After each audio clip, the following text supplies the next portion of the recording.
Multidom. Um programa de multigente, multicoisas, multiassuntos para você e toda a sua família. Apresentação: Marta Padovese.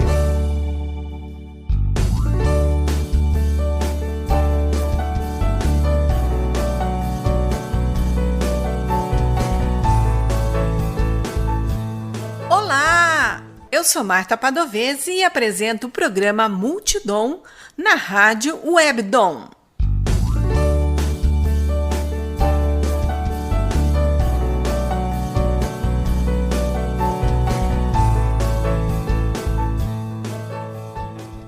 O bate-papo de hoje é com a vereadora Maria Letícia Fagundes, de Curitiba. Ela é médica formada pela Faculdade Evangélica de Medicina do Paraná e pós-graduada pela Universidade de São Paulo. É especialista em ginecologia e atua como médica legista de carreira no Instituto Médico Legal do Paraná, onde faz frente aos direitos das mulheres no atendimento às vítimas de violência doméstica. Atualmente é a única médica entre os 38 vereadores e compõe a maior bancada feminina da história da Câmara de Curitiba. Ela é procuradora da mulher na Câmara e também coordenadora da Comissão do Meio Ambiente da Câmara.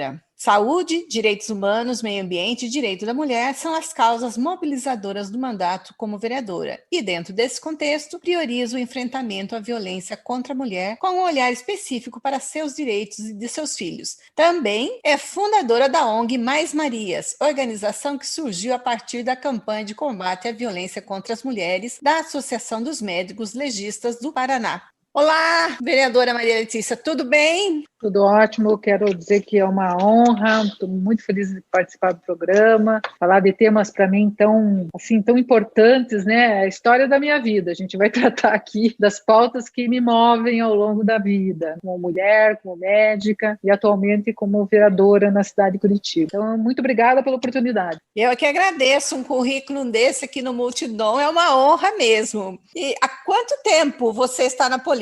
Médica já faz tempo. Aí estava atuando como médica e de repente bateu a cabeça e resolveu falar: você é vereadora. Então, você sabe que muitas pessoas me perguntam, né? O que você vai fazer lá, Maria Letícia? Na época que eu decidi participar de eleições, o que você vai fazer lá? Você é uma médica, hoje tenho 36 anos de formada, quase 37, já estou em segundo mandato, então já tenho alguns anos aqui vivendo política de perto, mas eu acho que eu sempre fiz política, sabe? Dentro do meu consultório, porque veja, a pauta que me trouxe efetivamente para a política foi direitos humanos e principalmente a questão do enfrentamento à violência contra mulheres. E dentro do meu consultório, eu como ginecologista e médica legista, vi de perto a questão da violência contra a mulher, né? Eu fui testemunha como perita, muitas vezes, em crimes que eu participei como perita, eu fazia laudos, exames, emitia pareceres quando uma mulher era estuprada, quando acontecia algum outro tipo de violência. Então, essa pauta ligada à mulher vem da minha história, praticamente da minha profissão, cresceu comigo, eu acho. Então, o que me motivou foi isso. Eu queria fazer mais do que eu fazia, né? Eu, como médica, acolhia as minhas pacientes que relatavam violência, que sofriam violência, acolhia, tratava suas dores. E como legista, eu era uma perita muito dedicada, sempre tentando apontar os caminhos mais certos para que o próprio judiciário pudesse, de alguma forma, encontrar o agressor, punir o agressor, para que essa mulher, pelo menos, se sentisse também acolhida pelo Estado, pelo município, pelo setor público. Então, foi isso. Eu faço política na vida, assim. Só que me decidi concorrer a um cargo eletivo mesmo em 2012. Me filiei ao Partido Verde em 2010, participei da primeira eleição em 2012, fiquei suplente, daí fiquei esperando a próxima. E daí na próxima eu me elegi. Porque isso é uma construção, né? Quem nos ouve, fique sabendo disso. Nada acontece por acaso. Isso é uma construção que nós mulheres ou qualquer pessoa que queira se envolver com política tem que fazer. Nem sempre você se elege na primeira eleição, mesmo que as suas pautas sejam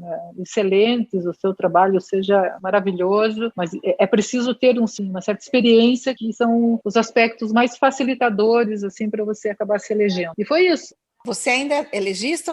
Eu ainda sou legista, já estou na minha fase de aposentadoria, né? São 27 anos de medicina legal. Eu sou concursada do Estado, fiz um concurso para medicina legal e tenho 27 anos de carreira. E já estou olhando a minha aposentadoria, assim, né? Já está próximo. E atuando como legista, sendo mulher, vendo todos os problemas que ocorrem contra as mulheres por questões de violência de gênero, como é que você lida com isso? Você consegue ficar tranquila agora, depois de tanto tempo, ou ainda isso aí te perturba? Isso nunca vai parar de me perturbar, na verdade. Mas a gente pode reagir de várias maneiras quando a gente vive a violência, né? A gente pode sucumbir à violência e desistir e não querer mais ver isso e fugir disso. Ou a gente pode exatamente fazer o oposto disso, enfrentar a violência. E a minha resposta foi enfrentar a violência. Quando eu comecei o Instituto Médico Legal, eu comecei a conviver com mulheres que sofriam violência, porque no Instituto Médico Legal eu trabalhei por todos os setores. No necrotério, fazendo a necrópsia de mulheres que foram mortas por serem mulheres. Na parte clínica, que é quando a gente atende mulheres que são vítimas de violência física, elas apanham, etc. E na VVS, que é a violência sexual, quando você atende mulheres que sofrem estupro. Então, eu trabalhei nesses 3 setores do Instituto Médico Legal. Trabalhei na ponta, e capilarizei a minha história dentro do Instituto Médico Legal. E a minha decisão foi exatamente essa. Eu tenho que fazer mais do que eu faço. Não quero só fazer uma boa perícia. Eu quero ajudar essas mulheres e quero tentar fazer com que essa violência também não seja tão grande, não aconteça dessa maneira, não atinja tanto as mulheres. Daí comecei a fazer esse movimento, fundei a ONG Mais Maria, que é fruto disso, dessa reflexão e dessa percepção de que o meu papel era maior do que simplesmente ser médica na época, e começou daí dentro do próprio Instituto Médico Legal, com apoio de alguns colegas, inclusive homens na época, apoiaram a criação da ONG Mais Maria, orientava essas mulheres, imagine, na sala de espera. Na época não tinha nem Lei Maria da Penha ainda, mas existia algumas formas legais de orientar essas mulheres a buscarem seus direitos, a, enfim, se protegerem da violência, para que não acontecesse novamente. Então a gente começou a fazer isso na sala de espera do Instituto Médico Legal. Daí eu achei que aquilo foi crescendo tanto que eu achei que tem que sair do Instituto. Daí começamos a palestrar pela cidade de Curitiba, igrejas, associações, nas universidades, aonde nos chamavam, a gente levava o tema, apresentava estatísticas, mostrava que a violência sim está próxima de todas nós. E isso foi crescendo. Depois, região metropolitana de Curitiba, fui para o interior do estado do Paraná, dei palestras em todo o Sudoeste, Pato Branco. Viajamos com a ONG apresentando o tema na época em que ninguém falava nisso. Eu acho que a ONG Mais Marias foi a primeira ONG que se apresentou oficialmente e disse assim, nós vamos acolher mulheres, vamos orientar mulheres, nós queremos acabar com essa violência. Então, surgiu há muitos anos atrás, a gente fundou a ONG em 2008. Foi aí que surgiu tudo isso. Quer dizer, a gente pode tentar evitar, né, negar a violência, mas eu preferi o contrário. Eu preferi ficar muito olhando para a violência e dizer, não, vamos lá, vou resolver essa situação, vou fazer o meu melhor, o meu possível, tudo que tiver ao meu alcance. E hoje eu já vejo que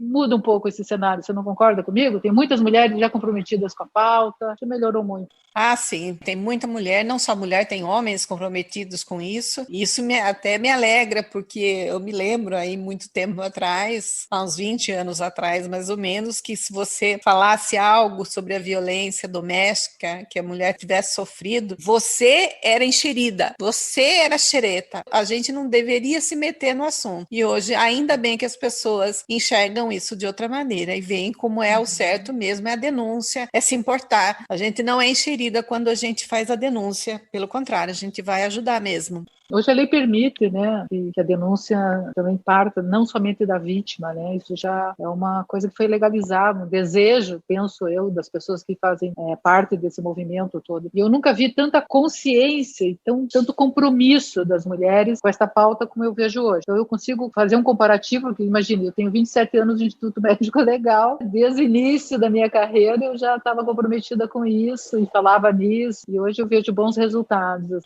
As mulheres, de uma maneira geral, elas estão conseguindo reportar mais essa violência, elas não têm tanto medo de chegar e denunciar as que são afetadas. Pelo que a gente percebe, ainda existe, claro, muita relutância em denunciar o agressor, mas as mulheres cada vez mais estão fazendo isso. No seu site, eu reparei que tem vários projetos lá. Teve vários projetos apresentados, vários foram efetivados. De todos os projetos que você teve, o que você considera que foi mais importante, mais benéfico para a sociedade? Tem um que foi muito marcante na minha história política já eleita, assim. Eu atendia não só mulheres, mas crianças, né, meninas, né, mulheres e meninas vítimas de violência, de crimes sexuais. E a gente sabe que as crianças sofrem violência dentro das suas casas. O abusador sexual de uma criança ou é o pai, ou o padrasto, ou o irmão, ou o primo, ou o amigo da família próximo, é alguém que está sob o teto familiar. Então isso sempre me causou uma sensação muito ruim, porque a comprovação técnica, pericial da violência contra uma criança é um pouco mais complicada do que numa mulher adulta, porque a criança sofre muito ato libidinoso, que também, segundo o artigo 213, constitui estupro. Mas o ato libidinoso, para um perito descrever, é bastante complexo, porque a gente não pode falar, eu acho, eu tenho que constatar, então eu tenho que materializar alguma coisa que eu encontrei no meu exame. E o ato é uma coisa difícil. E a gente muitas vezes atendia crianças vítimas e não conseguia fazer uma perícia capaz realmente de comprovar a violência. Então, a primeira lei que eu aprovei aqui, no meu primeiro ano já, foi exatamente uma lei que trata disso. Priorizamos vagas, isso é uma lei, a Lei 15.025, de 2017, em Curitiba, que prioriza vagas nas creches, escolas e escolas conveniadas ao município para crianças vítimas de violência ou filhos de mulheres vítimas de violência. Por quê? Porque criança que sofre violência tem que estar na escola o dia inteiro. Não pode ficar em casa sob os cuidados do irmãozinho, sob os cuidados do vizinho ou da vizinha, sob os cuidados de alguém que está lá, que podem ter esse cuidado. Então, essa lei é que me marcou mais. Quando eu aprovei essa lei em 2017, eu pensei, já fiz o que eu tinha que fazer aqui na minha legislatura. Porque você imagine quantas centenas de crianças a gente já conseguiu evitar o estupro que estão nas escolas. Então, se ela está na escola, sob os cuidados dos professores, o dia todo, está lá na casa dela sozinha com o agressor. Ela está sob os cuidados de quem ela tem que estar. A mãe está trabalhando e ela está na escola, aprendendo, estudando. Depois a mãe vai lá, pega, leva para casa e está sob os cuidados da mãe. Deixar a criança em casa, sob os cuidados de pessoas, às vezes é o maior risco para essa criança. Então, o lugar de criança é na escola. E essa lei foi a primeira lei aprovada e eu considero ainda a lei mais importante do meu primeiro mandato. E eu estou no segundo mandato, quero ver se eu bato essa lei aqui, se eu faço uma mais legal. Mas é isso. Uma lei que me chamou a atenção, de sua autoria, é aquela que impede que as pessoas condenadas por violência doméstica tenham cargos de comissão na administração direta ou indireta, tanto do poder executivo e legislativo. Você se preocupa realmente com a violência doméstica. Sim, porque você veja, a impunidade é que mantém esses altos níveis de violência, né? Tem dois tipos de violência. Uma violência que é por falta de segurança pública, que acontece na rua, o assédio, a agressão física, o assalto, e tem a violência dentro de casa, que é essa violência aí que a gente tem colocado muito foco. A violência que acontece em vias públicas, ela tem mais denúncia do que acontece dentro de casa, podem ter certeza. O estupro, por exemplo, que acontece em vias públicas, eu arrisco a dizer que é a maior parte do número de denúncias que existe sobre estupro, porque existe o estupro cultural, o estupro que não é por falta de segurança pública, é por falta de entendimento, de educação e de respeito à mulher. E esse pode acontecer em qualquer lugar, dentro de casa, nas universidades, nas baladas. Esse tipo de violência é complicado. Agora, essa impunidade em relação ao agressor é que é um estímulo para que a agressão se perpetue. O agressor, ele tem que ter o entendimento que se ele fizer uma violência, ele vai ser responsabilizado por ela de várias formas, respondendo à aplicação da lei ou perdendo oportunidade na vida, inclusive de trabalho, dentro dessa condição que eu coloquei na lei. Então é importante que os agressores entendam que a punição vai acontecer caso eles perpetuem essa violência. Teria que ser imitado por várias cidades, porque adoraria. Na verdade, é uma lei realmente interessante. Eu torço para que as pessoas imitem essa sua lei aí, porque você imagina quanta gente que foi condenada e tudo, mas com a permissão de outras autoridades, ela está lá, se fazendo até de boazinha, sendo que ela tem uma ficha criminal ali. Eu trabalho com violência, meu Deus, tantos anos, e presencio, no sentido de fazer o exame pericial. Nada justifica a violência, nada. Não há como ter compreensão disso. Me lembro quando eu estava debatendo um dos projetos que eu também gosto muito, que eu aprovei aqui, que é o projeto que trata do Drink Maria da Penha, que é um projeto que protege mulheres dentro dos estabelecimentos. Quer dizer, o estabelecimento tem de obrigação agora, na cidade de Curitiba, oferecer para uma mulher que esteja sofrendo assédio dentro do seu estabelecimento, de alguma forma, proteção, algum tipo de segurança, ou acompanhar essa mulher até seu veículo, ou chamar um Uber para essa mulher se retirar, se ela quiser se retirar, ou retirar o agressor dentro do estabelecimento. Enfim, essa lei foi uma lei também que houve muito debate aqui no plenário, e eu ouvi um dos vereadores me questionando enquanto eu defendia o projeto, dizendo, mas Maria Letícia, você vai estragar a vida do cara por causa de 2 cervejinhas? Isso está gravado, está em taquigrafia, em vídeo aqui. Eu acho que esse vereador vai se arrepender disso algum dia, mas tem provas do que ele falou aí. Olha que loucura. Quer dizer, a vida dela pode ser estragada, a vida dele, por causa de 2 cervejinhas, imagine. Parece que a pessoa, o agressor, a impressão que se tem é que ele ainda se sente como o homem das cavernas.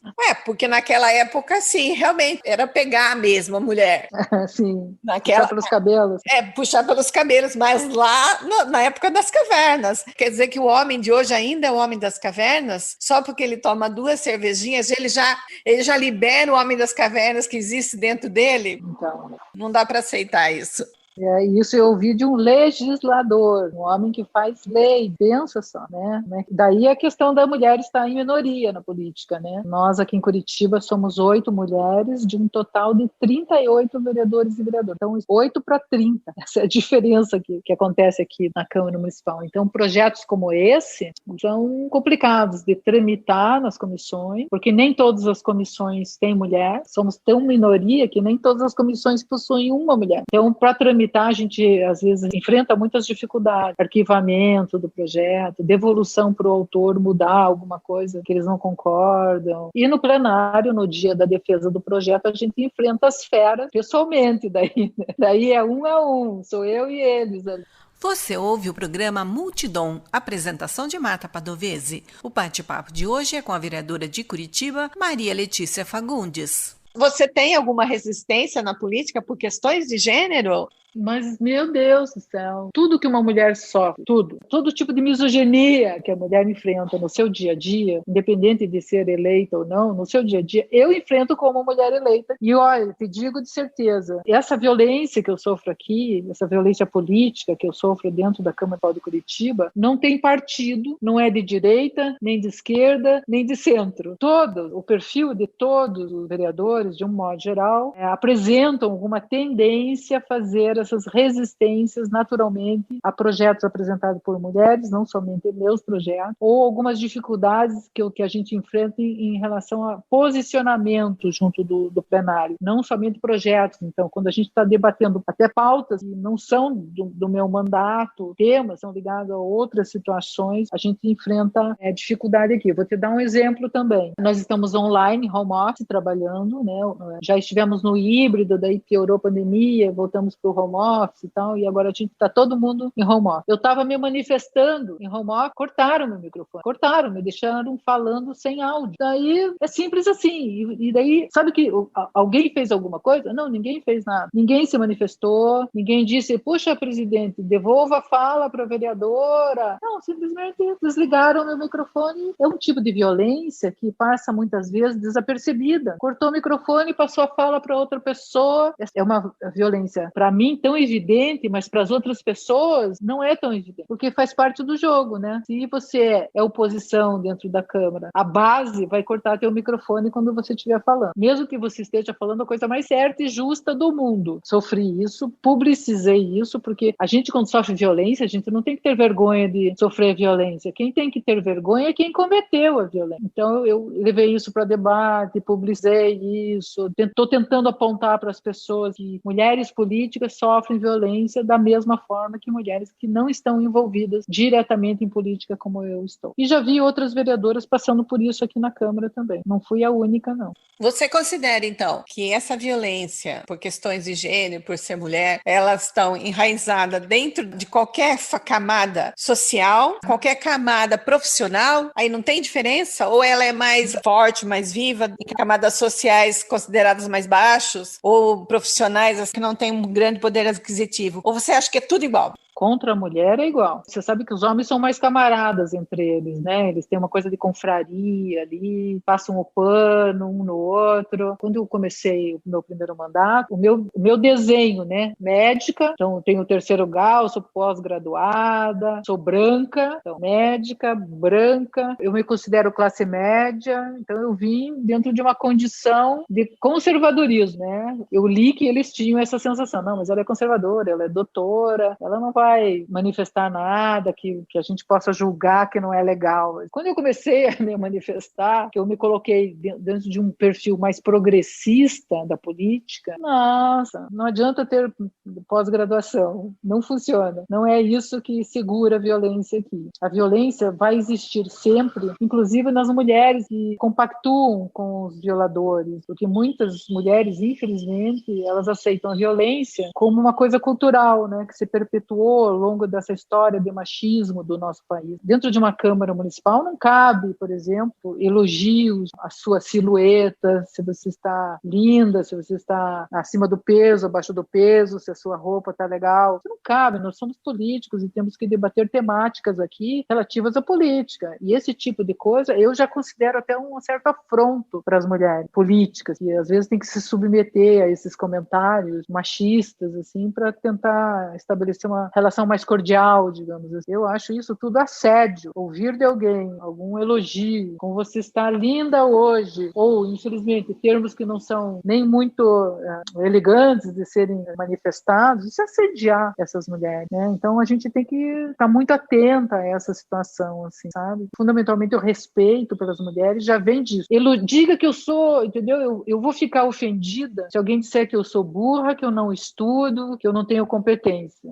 Jamais vou me ofender se disserem que o meu cabelo está penteado ou se eu estou mal vestida. Podem falar isso jamais vai me atingir. O que me atinge é o meu trabalho, né? As coisas que eu valorosamente me esforço para que sejam legais, sejam bem executadas, né? Então a gente sofre muito disso aqui, é uma mistura, sabe, de comportamento. Aqui somos todos políticos, aqui eu acho que a questão homem e mulher está dentro dessa pauta. Misturar as coisas eu acho que é meio assédio, eu acho que não cabe muito. Vocês recentemente promoveram 2 audiências públicas, uma sobre política do ambiente e outra da crise hídrica. O que você tem a falar para a gente sobre essas 2 audiências? Nossa, eu acho que foram as audiências do século, sério. Vamos fazer uma reflexão aqui com quem nos ouve também. Qual é o tema mais importante neste momento no mundo? Você vai responder para mim, a pandemia, né? Porque o mundo inteiro está sofrendo da pandemia. Mas a pandemia, na verdade, é uma consequência daquilo que a gente deveria estar debatendo, que são as questões ambientais. Eu acho que este é o tema mais importante do mundo agora, a questão ambiental, porque, só fazendo um parênteses da pandemia, ela só existe porque um vetor que veio do meio ambiente causou uma doença infecciosa no mundo inteiro. O coronavírus, ele é um vetor que veio por desmatarem os espaços, por trazerem animais silvestres para serem utilizados nas feiras, para comercializar esses animais silvestres. E isso faz com que o desequilíbrio no planeta inteiro, né? Mas especificamente existem locais que são ainda mais penalizados pelo desequilíbrio, como o Brasil, por exemplo, que hoje tem a nossa mata amazônica, a nossa mata atlântica reduzidíssima, a menos de 10% do que tínhamos. Então, no meu olhar, o tema mais importante é a questão ambiental, porque deriva do desequilíbrio ambiental todos esses problemas de saúde que nós estamos vivendo hoje. A gente só vai dar um basta na questão do problema de saúde, das doenças infecciosas que vêm através de vetores ambientais, e cito outro, chikungunya, o próprio HIV. Olha, abra a chave, porque a gente tem desde 1960 até 2000 2018 foram incorporados mais de 360 doenças cujos vetores eram ambientais. Isso porque a partir desses anos começou a haver o desmatamento, a invasão, a transformação do meio ambiente, uma tentativa enlouquecida de produzir, só que daí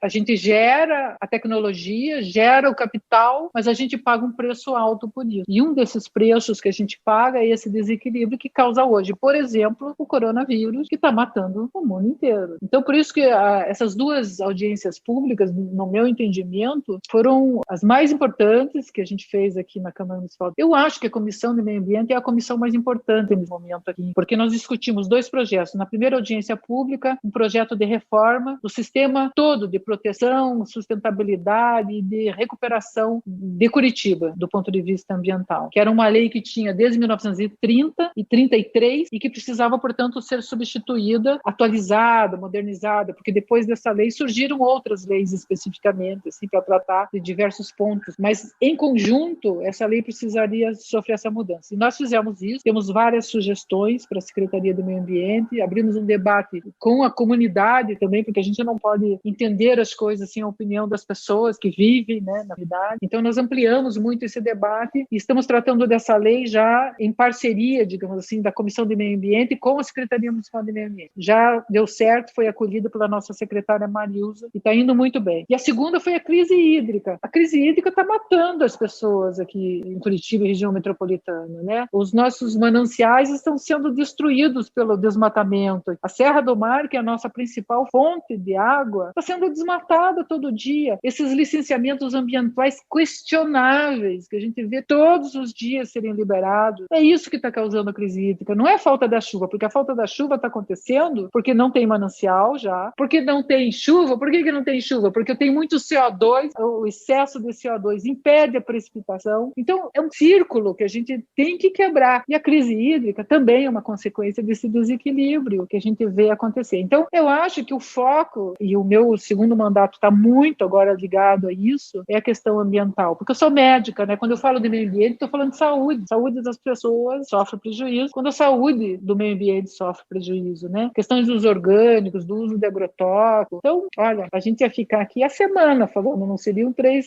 horas, seriam semanas conversando sobre isso. Eu sou uma entusiasta desse tema, assim. Qual a sua satisfação em estar na política?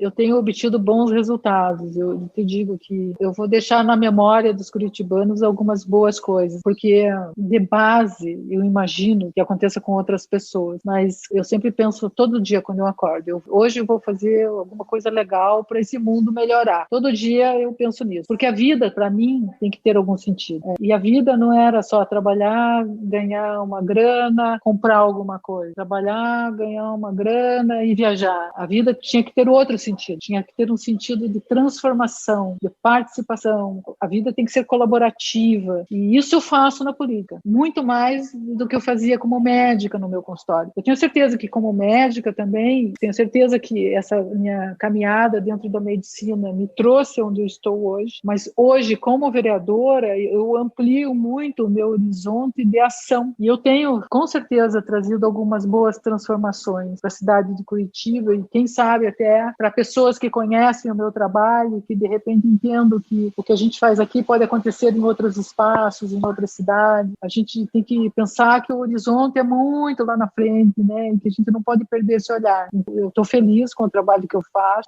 Isso foi planejado, não aconteceu por acaso. Eu busquei isso, assim, mas eu ainda acho que eu posso fazer muito mais.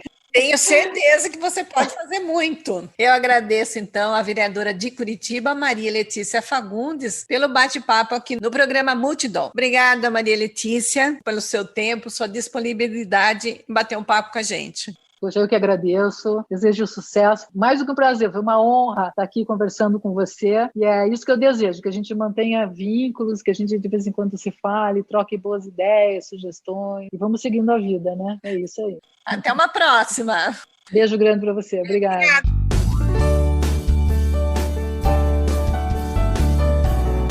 Quer entrar em contato conosco, deixar um recado ou ouvir de novo? Acesse www.radiowebdom.com ou envie seu e-mail para radiowebdom@gmail.com. Você também pode entrar em contato conosco pelo Instagram e Facebook Marta Padovese. O programa Multidom tem o apoio da Rádio Webdom. Produção e apresentação Marta Padovese. Edição de áudio Heraldo Vaz e Marta Padovese. Direção-geral jornalista Fátima Franco. Você ouviu pela Rádio Webdom o programa Multidom. Um programa para você e toda a sua família. Apresentação Marta Padovese.